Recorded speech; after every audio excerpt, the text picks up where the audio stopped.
வணக்கம் நண்பர்களே. இன்று திருக்குறளையோட 4வது அதிகாரம், திருக்குறள் நறுக்குரை. முனைவர் சு. மீனாட்சி சுந்தரம் பெரியகுளம் தலைமை ஆசிரியர்.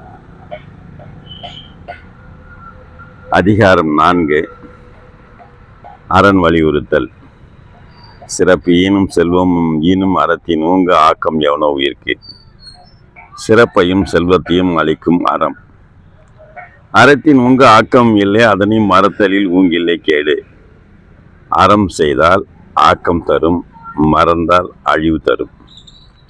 ஒல்லும் வகையான் அறவினை ஓவாதே, செல்லும் வாயெல்லாம் செயல். செல்லும் இடமெல்லாம் செய்க அறச்செயல். மனத்துக்கண் மாசிலன் ஆதல் அனைத்தரன் ஆகுல நீர பெற.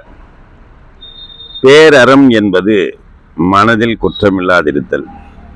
அழுக்காறு அவா வெகிலி இன்னா சொல் 4ம் இழுக்கா என்றதறம். பொறாமை, ஆசை, கோபம், கடுஞ்சொல் ஒழிப்பது பேரறம். அந்தெறிவாம் எண்ணாத அறம் செய்க, மற்றது பொன்றுங்கால் பொன்றா துணை. காலம் தாழ்த்தாத அறம் பேரின்பம். அறத்தாறு இதுவென வேண்டா சிவிகை, பொறுத்தானோடு ஊந்தானிடை. செயல் காட்டி அறம் சொல்லாதே.